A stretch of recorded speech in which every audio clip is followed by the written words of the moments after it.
Hello, everyone. I'm Pamela Brewer, welcoming you to this edition of M.E.S.H. This is where your mental, emotional, and social health is always on the agenda. I will once again remind you that you are not a mind reader. It is not your job. If somebody tries to give it to you, don't accept it, and don't try to give that job to somebody else. That being said, you don't have to mind read another second because I'm going to actually introduce you to today's guest, and his name is Nicholas Schmitt. Nicholas is the Senior Director at Conflict Resolution and Training. And Nicholas, you are in New York, or is it Jamaica, New York? Yeah, so I work for Community Mediation Services, and we're based out of Queens, New York. Our office is located in Jamaica, but we serve the entirety of the community of Queens. Thank you for asking. So you probably sounds like if you serve the entire community. And is it just Queens or is it all of New York? No, we just serve the borough of Queens. We have a number of sister organizations that serve our other boroughs that also do amazing work. Okay. Speaking of amazing work, you are a mediator, you're a negotiator, you're a trainer, you work with individuals, you work with court systems, you do community training, conflict resolution, so you never have any stress in your life and everything is good and it's all good, right? Oh yeah, my life is super easy. I never have any stress at all in my life. I'm just dealing with people who are sometimes going through the most difficult issues and most difficult problems they have. What's lucky about that is it's not my issue, it's theirs. Yeah. And I have to remind myself of that every day. Right? It's not my issue, it's theirs. And that helps a little. I was going to say that's such an important distinction to make because so many times we often out of a wish to help, sometimes out of a wish to shut it down, we will take ownership for really what's not ours. Today, we're going to be really focusing on how to have conversations. Maybe they're difficult. How to have conversations that don't erupt into the kinds of things that we have seen conversations erupt into. Absolutely lately, but really just throughout time. Conversations can go awry pretty quickly. Mm-hmm. Yeah. So I'm speaking from my own personal experience. I have a number of family members on both sides that I don't necessarily agree with politically. And those conversations have gotten more and more difficult and more stressful to have over the past many number of years. And so hopefully we can spend some time talking about how I deal with those things and some tips for how other people can deal with those things so they can feel safe, remain connected to themselves and those family members, but also make sure that they can be brave in those spaces too.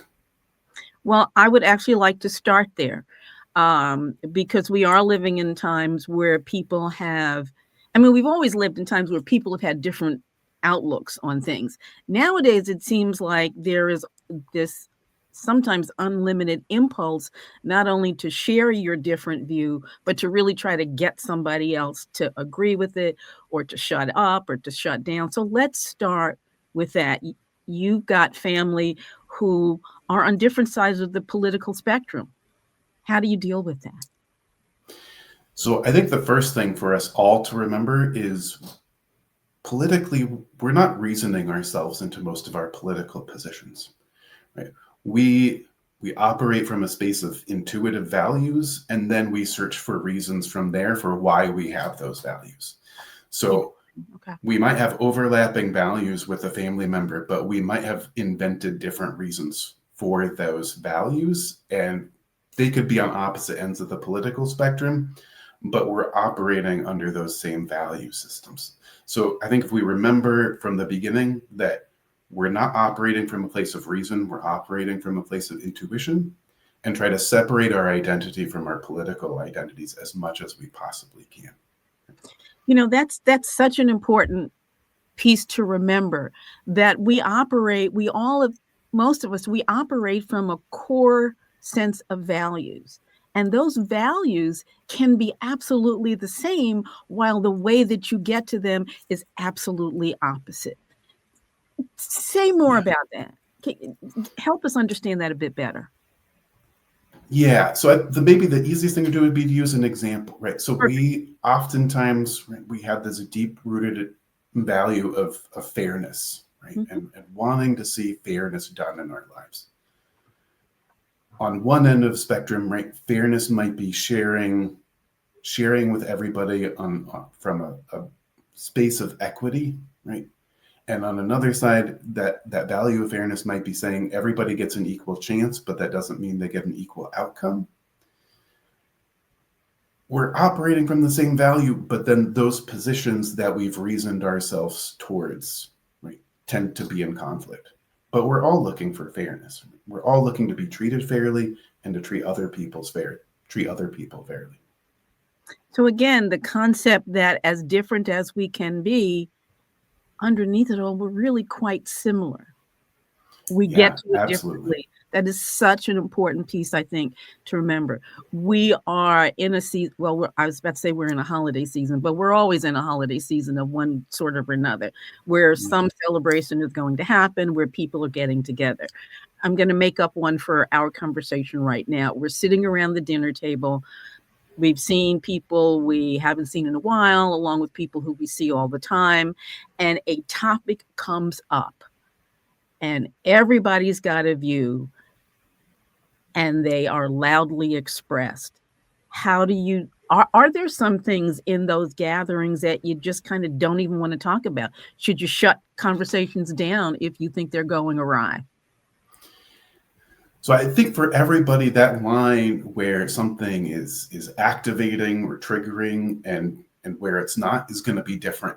So I think it's a good idea for you to think about these things before you even show up for the dinner or the holiday celebration, right?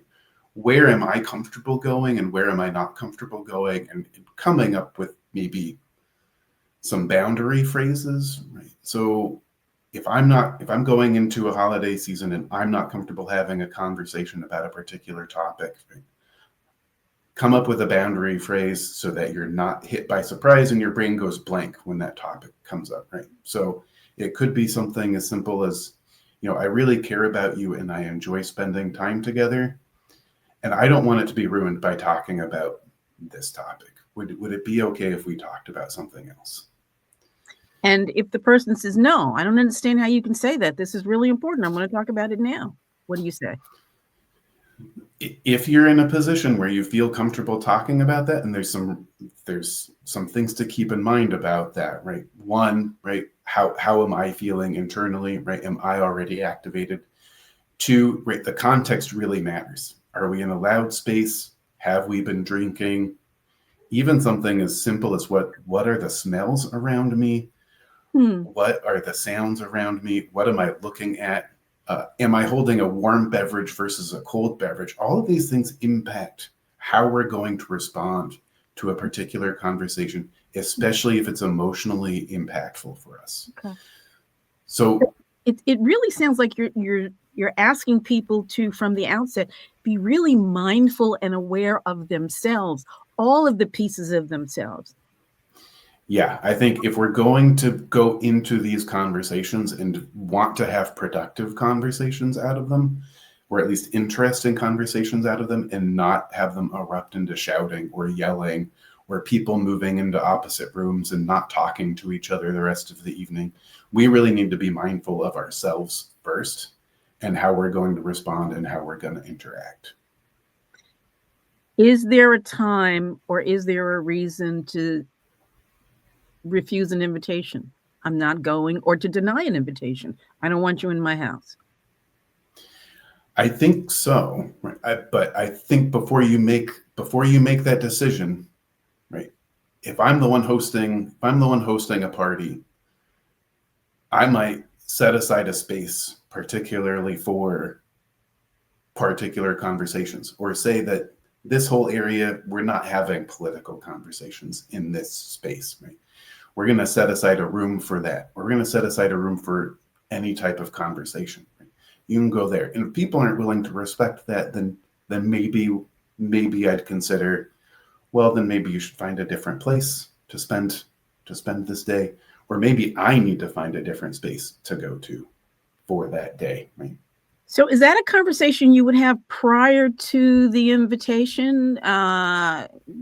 Acknowledging that there'll be different, your thought is that there might be different people from different perspectives at this gathering. Your thought is to set some limits. Can this person you're considering inviting, can they acknowledge those limits? Is that a before the invitation conversation? I think so. And I think I would make it, Hmm. I wouldn't make it a people are being chained or leashed to any particular set of boundaries or conditions. I would form it as a, or frame it as a positive thing, right? We're going to try something new this year. We're going to try something exciting this year. We're going to set aside the living room for political debate Okay. and see how people respond to that. Of Okay. course, this is only if you're the one that's hosting. Right. It's probably not the best idea to, if you're the one being invited somewhere, to say, this is what I'd like to see happen. Right. Right. But these are family members. You probably know them. You know what they're open to better than I would know what they're open to. But it's something to consider. Right? But I would definitely think about having these conversations before you show up, because that's the best way to set us up for success. It's so interesting that you say that, because a lot of times when we think about gatherings for whatever reason, we just think about who we want to have just because we want to have them there, and not really think about the potential interaction. And we're focusing at the second on political discourse, but religious discourse is another hot button issue. Always has been. Is it more so now than then? Yes, no, but it's still a big issue.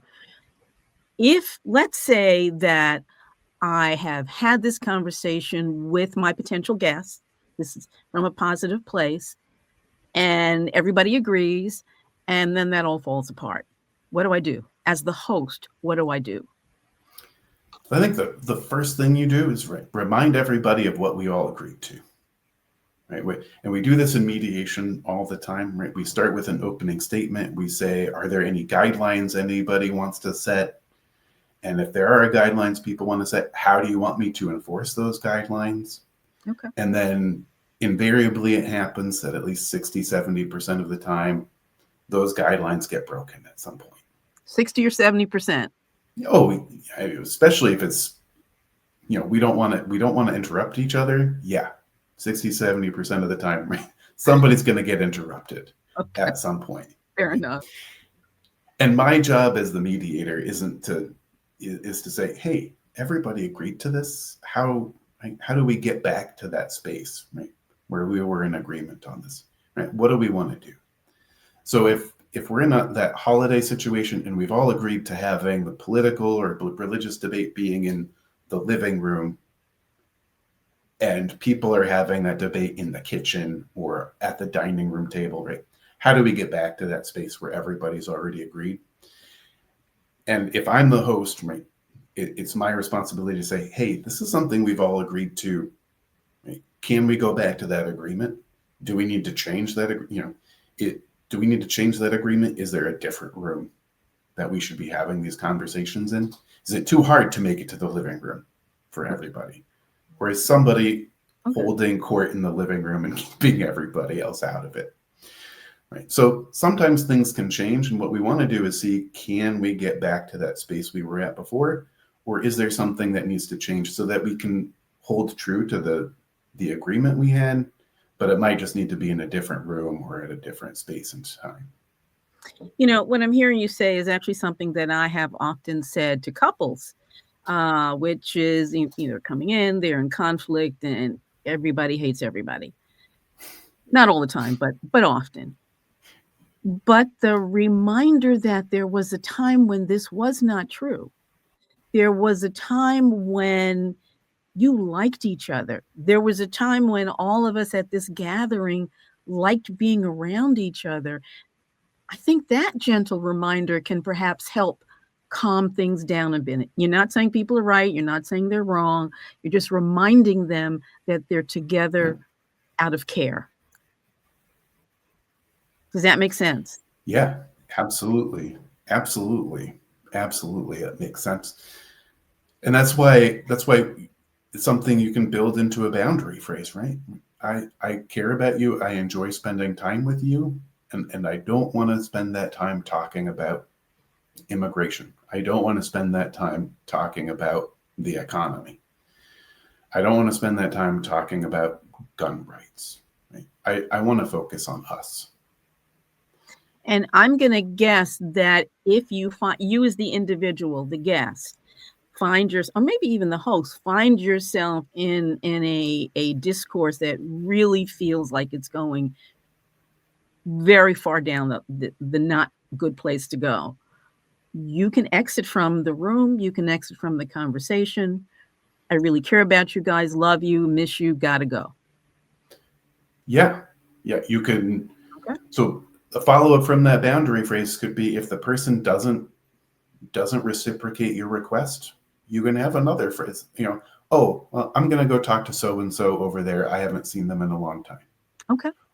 Or, happens on first dates all the time too, right? You come with a backup plan or an emergency that you can say, hey, this has come up. I need to take off. Right? So you can do that at family gatherings too, to sort of help protect yourself and help protect that connection to family too. You can't say, I'm getting triggered, I'm leaving. Right. That's not a positive thing to say. Right. But if you are feeling activated, right, you can say, I have a doctor's appointment, or the pet sitter called and I have to get back home, right? But I care about you, love you, we'll see you in a few months.